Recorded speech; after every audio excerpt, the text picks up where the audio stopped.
Well, that actually is a pretty good segue into some of our questions because I know one of my questions was being that your primary locations are downtown, do you get a lot of, well, number one, a lot of like professionals and people that work or live around downtown?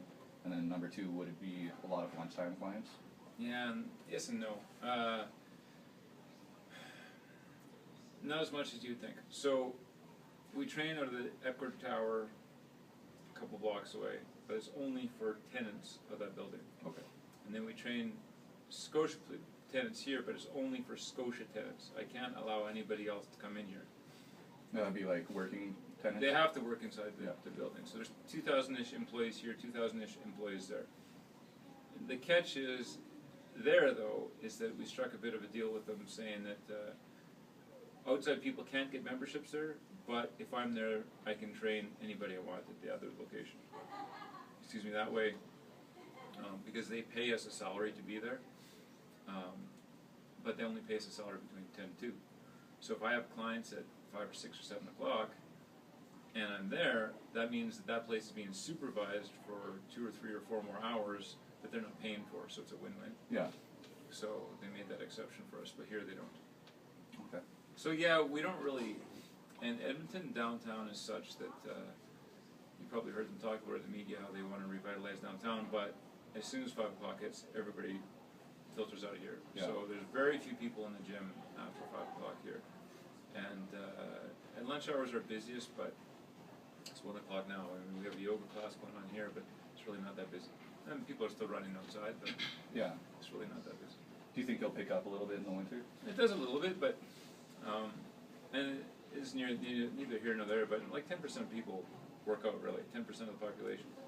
So if there's 2,000 people up there, there's only going to be 200 members in here, and out of those 200 members, some people have memberships at World Health Club or Good Life or I don't know, they do boot camps or Kinsman, whatever. So because of that, that drops down our memberships to around 150. So now we're looking at maybe 7% of the people upstairs, 5 to 7% actually are members here. I've been in this location before because my dad used to work for RCMP, so he was here and he'd bring me along for workouts. So I've been here. Oh, don't But- say that out loud. That would get me in a lot of trouble. Would it? Yeah, we'll not. We won't put that in. Okay. Anyway, so you used to work out here. That's okay. Yes, I used to work here, and then I was able to. Yeah, work you used out. to. That's exactly I was right. a tenant of the place. Yeah, that's right. And I've seen the equipment and stuff. And what style of training would you say that you favor the most when it comes to which kinds of equipment you have? For example, like weight loss or like functional training or corrective exercise. Yeah, that's a good question. I don't like to use the machines very often, but I would say that maybe we should close the door. Let's just take the key out and then we'll close the door. Careful looking at the camera. Because they're going to be noisy right now. You just set it up on the door.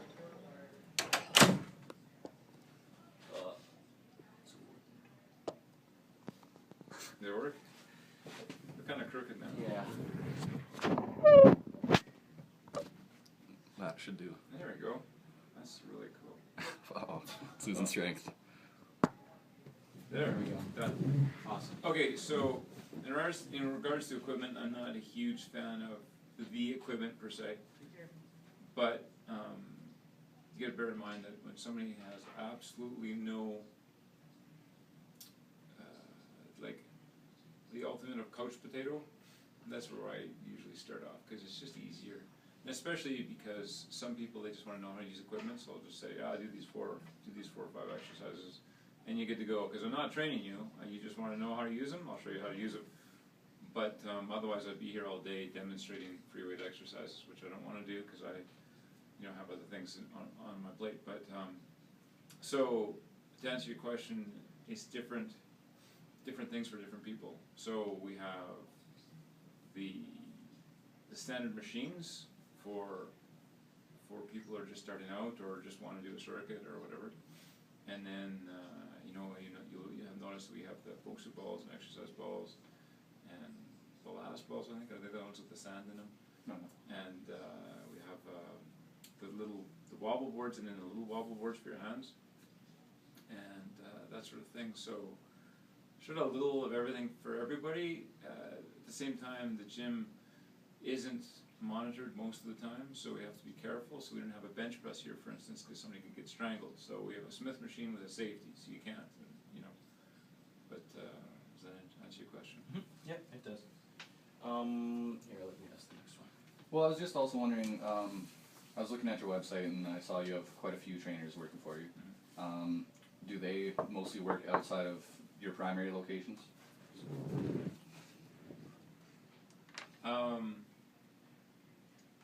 Or do they visit people's homes or go to outside gyms quite a bit? Because I saw that was offered on the website. So we based ourselves at the Terrace Fitness and Racket Club on the south side.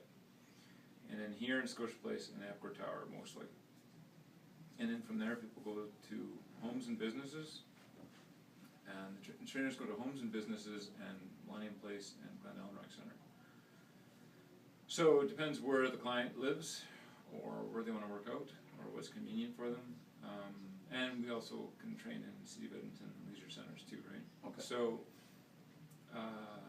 there's a different rate for depending upon where we go. So if they at home is a little bit more expensive than like in our location where we can see people back to back. Yeah. And yeah, so I don't know if that answers your question. Yeah, very well. and so for instance, if someone wanted to do like Olympic lifting or something, would that be a case of then the trainers will go to a different gym with them or to their home? And Yeah, we don't have. I Or mean, in they can some do a part of little bit of Olympic lifting. That's really not even a nice. That's not even an accurate term of the word, for what we do, because it's really just a general public. But I do some with different people, just lighter and not as. I don't know how you word it. It's just sort of modified, we'll say. well, I suppose that leads into another question, and that would be your market clientele would be generally like general population. And Yeah, general people population, I would say most of our clients are women ages 35 to 55 for the most part. Okay. 35 to 50, 35 to 55. And then we have some seniors, couple students, and men. I'd say the ratio of men to women, or women to men, are probably 3 to 1 easily. 3 to 1, 4 to 1, or women to men. I think we're beginning to already see that with our practicums, as most of us have middle-aged women. Alright, my turn. What were the costs of the equipment in, I don't know, like, this is actually a question I just came up with right now. In the house calls, like when you do house calls for training, do you bring equipment with you? Not at all? Okay. Okay, so the reason I don't is because our philosophy is we want to teach them how to exercise and teach them how to exercise independently when they want to, right? So if you bring equipment in, say, okay, exercise, now I'm taking the equipment out, when they're not there, they can't exercise. And some people would say, well, that's the whole business model, but to me, that's not really what I'm here for. I'm not just here to make money, I'm here to improve their lifestyle or their health. And if I design a program that they can only do when I'm around, that's really not helping their lifestyle or their health. That's really mostly helping my pocketbook, because it's saying that every time you want to exercise, you need me, which is a load of crap. We know that. You don't exercise, right? You don't exercise. Every time you exercise, you don't have to exercise with somebody. You do it on your own all the time. So I want them to do it on their own as well. But it doesn't mean that they still don't need us. I mean, they know that they're probably not going to exercise as often when I'm not here. They know that they're not going to exercise as hard when I'm not there. They won't change their program, so as you know, if you're just going to plateau, so you don't see those results if you're not changing your program regularly. So for those same reasons, they don't see me any less often. So to answer your question, if they need an exercise ball, I'd tell them to go buy one. I'll tell them where to buy it, tell them to go buy it. If they need a Bosu bile, I tell them to go buy it. If they already have a treadmill, and I say, we've been working on a treadmill for a year, but there's only so much you can do in a treadmill. You might want to add an elliptical when you can afford it. Most of my clients can. And so then I will take them shopping and show them where to buy an elliptical. And because I take them shopping to the place, I always take my clients to the same store, and then that store treats my clients like gold, because they know if they piss me off, I'll stop taking clients there. And if they want to say goodbye to $30,000 or $40,000 a year, they piss me off. If they want to keep that extra $30,000, $40,000 a year, because my clients that go in, because the average client when I bring them in to buy a home gym the bill's usually around $5,000. So, you buy a couple pieces of equipment and a treadmill, it's $5,000. And so, for them, every time they see me, it's like, our salesman is back, right? Yeah. So, anyway, make a long story short, I don't bring in any equipment. They have it all. Okay. How did you start off in the fitness industry before Fit and Well? I used to be fat. And my dad died of heart disease, and I thought, I sure as hell don't want to go down that road. That looks like it sucks. So I watched him slowly die for 2 years, and I thought, there's no way I'm doing that. And that's what woke me up. There's no freaking way in hell I'm doing that. I changed my lifestyle before he died, actually. And I went back to school, and I didn't take the NAIT business course because they gave me credit because I took a business course during the summer. I had a lot of practicum done in the summer, and I had logos and all that stuff done. And I knew my target demographic, I did my research, I did all that stuff going to school. And they were good to me because they allowed me, I said, this is what I want to do for a business. So every time that I had a paper to write, I would skew that paper to help my business, do you know what I'm saying? Mm-hmm. So everything you were doing was already being applied. Yeah, everything that I was doing in school, not everything, but like sometimes they'd give us, I don't know if they still do, who knows, it's 15 years ago, but they would say, you can write a paper on this demographic or a paper on that demographic. So if my choice was general public or sports, or weight loss, or running, or whatever, I would always choose the general public, or the disabilities, or the, diabetes, or heart conditions, or whatever. Anyway, I'd always do papers on that sort of thing, because I knew I wasn't going to work with the athletes anyway. Mm-hmm. So my weak side is the athletic side. I don't do anything with that. Okay. Being that you work with the general population, do you get referrals from physicians? Not really, not often. Physicians hate us. Yeah. They really do. And I'll tell you why. They don't like us because they have to fill out this PAR-Q or PARMEDX. Mm-hmm. And they have no idea what our educational background is. They have no idea what they're going to do with the client. For all they know, we're going to take this person with osteoarthritis and knee replacements, and we're going to do plyometrics. They have no clue. Yeah. And because there are so many people that read the latest Muscle and Fitness magazine and say, okay, now I'm a personal trainer because I read a Muscle and Fitness magazine, and then they, prescribe exercises to their friends. There are so many people like that the doctors really don't like us, and it's not our fault. But at the same time, I have lots of doctors from clients that really do like us because it's like, oh my God, finally, this guy doesn't do something, he's going to die. So, on one hand, they're thinking, well, if I sign this PARMEDX, then maybe somebody will come back to me someday from a liability perspective and say, well, he died of a heart attack, but you signed the PARMEDX, so you're partially responsible. So that's why they don't like that stuff.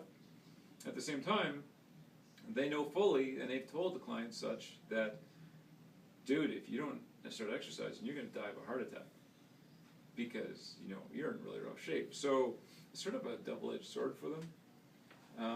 So I can't say that I get a whole whole lot of recommendations, even from physiotherapists, really over the years. Usually, I just I more refer to physiotherapists all the time. Yeah. So I tried. I didn't spend a whole lot of effort in it, but and things are changing now. So when you guys come out, it might be different if you were to put together a good push to the doctors. They might refer you, but yeah, I don't know. I haven't tried in 13 years. I haven't needed to, so I didn't really worry about it. Okay. What costs do you incur operating these facilities? Well, that's the beauty part. I get paid a salary. So I get all this equipment. I just have to make sure that when it breaks, I get it fixed. And, I make sure the members are happy and everything is running okay, but I don't own anything. So, and you might think, oh, well, that sucks, you don't own anything. But when a treadmill is old, I don't have to buy a new one. Yeah. And in the meantime, I've gotten paid a salary all the way through. I have a place to work out and run my business from and work with clients from. And I've had no overhead at all the way through. So it's been perfect. Epcot Tower is the same way. When they wanted me in there, or they wanted somebody in there, and I knew they wanted to put a gym in there, so I suggested that we work together to find a solution, and they said, well, you can rent it. And I said, well, I'm not going to rent it or lease it or whatever you call it, because it's a small space, and I would never be able to pay for the rent, let alone the equipment. And so I said, if you guys want somebody in there, they're not going to be able to afford good equipment, so the place is going to look trashy. So it's probably better off that you just have somebody in there, pay them a salary, supply the equipment, and then if you don't like them, if you don't like us, fire us. And so we've been there since it opened, and I built the gym the way I wanted it with the space that I had, and added the equipment that I wanted for the space that I had. It's not a very big gym, it's half the space of this gym. And but it works. And at the end of the day, I don't own it, but I also don't have the overhead. So it's recession proof. So all it is another salary. And it's a salary during the middle of the day. It's the hardest time for trainers to make a living, between 10 and 2. So I have clients before this shift, and then a couple during, and then after this shift. But I'm not twiddling my thumbs thinking, oh, this is dead time, right? Because I'm a personal trainer and everybody's at work. And the thing that you guys have to remember, and a lot of personal trainers forget this, is that when will you be working? Like Early morning, late at night, probably. Exactly. Yeah. So who will you see during the day, typically? The two people you're going to see it during the day, they have to be either retired or somebody who's wealthy and their wife doesn't work and you see the wife, or somebody who has really flexible schedule, or the odd shift worker, where they can see you during the day. But generally, 90% of the population is going to be before work or after work hours. That's when you're going to see people, that's when you're going to be busy. So get used to it. If you don't like mornings, tough. You're going to have to get used to it, getting up at 4:45 in the morning, seeing a few clients, and then having your rest and running your errands throughout the day. And then at 3 o'clock, starting again. 3 till 9 is the next shift. And so being on salary 10 till 2 has really saved you from that. Yeah, being on a salary is perfect. Yeah. So I have a salary here, salary there. So I have a trainer that works at the other place, and we're both on salary. And so they like it because their gym is taken care of. And these kind of companies, the last thing they want to worry about is the gym. They hate it. They hate that they have to have a gym here. It costs them a lot of money, and it's a pain in the butt for them. But at the same time, they know that they have to have it, because if they don't have it, then their tenants will be attracted to the other office tower that has a gym. Yeah. So they have to have it. So we just take care of it for them. The owners might come in here a couple times a year, At the other place, I'd be surprised the owners even set foot in the building since the gym was built. I don't even think, not in the building, but in the gym. I don't even think they've been there once. Like, I don't know, because I'm not always there, but I have no idea if they've even been there. But that's okay, because they know that the gym's been taken care of. Yeah. So, that works. Great. Well, I don't think I have any more questions. You mentioned earlier that when you do house calls or whatever, that that costs more. So what is the typical, like, I don't know, like hour-long session? What does that really go for? Oh, we charge way less than we probably should, but that's all right. We try to make it. We make enough to make a living, and we try to make it affordable. We're not hoity-toity, we'll call it. We just want to make it affordable for the average person. So, one of my clients just renewed. She got 24 sessions today. 24 in-home sessions. I'd have to look at my website, but I think it's like $65 an hour or something like that. So it's pretty affordable. They see me 3 times a week, and it's affordable to them. And the other thing you got to remember, and this is really important, that so $200 a week, and I see husband and wife. So, but $200 a week, you might be thinking $800 a month. Are you kidding me? They must be mad to spend that on training. And don't get me wrong, 3 times a week, that's a good client. But you got to remember that as students, you don't make very much, so you think, oh my God, $800 a month is a lot of money. But for a lot of people out there, there are a ton of people out there that make a couple $100,000 a year. So if you're making a couple $100,000 a year, and then your wife brings home another 80, so you're making $200,000 to $300,000 a year. $800 a month is nothing. Not to mention that if they're business owners, they can probably for $400 create a health account, and they can probably pay for that through the company. So I've had clients do that, or also I've had clients that get upwards of a couple grand a year, for even $2,000 to $4,000 a year that they can spend on running shoes, bikes, personal trainers, and all kinds of stuff. They have a really good benefits program. So I'm not suggesting that you should set your prices so high that it's ridiculous, but just remember that what you think is a lot of money is not necessarily what they think is a lot of money, because you're at a different stage in your life, and you have to, not only when you're setting your prices, but when you are associating with them, you have to associate with them on a 50-year-old's level, not on a 25-year-old's level.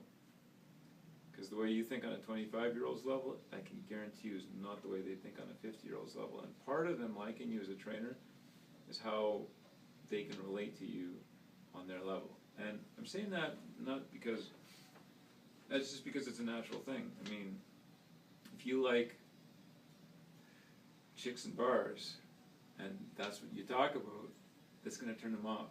And not that I haven't turned people off, I know I have, and I know, looking back, I can count, not count, but I know that I've had clients that, like, oh man, I shouldn't have said that, and that's probably why they're not training with me anymore. Not that I was like raw, like said something really brutal or anything, but just your topics of conversation. So what I do now, and although the age gap is getting closer because I've been doing this for 15 years, so I'll get a little bit wiser, I guess, at this, but other than counting to 15 or 20, you're going to have to talk about something, or else you're going to bore them to death. So start watching the news, and be in tune with current events. Be in tune with politics. They say don't talk about politics and religion. You don't have to talk about it, but you should at least know what's going on in your city, and at least know,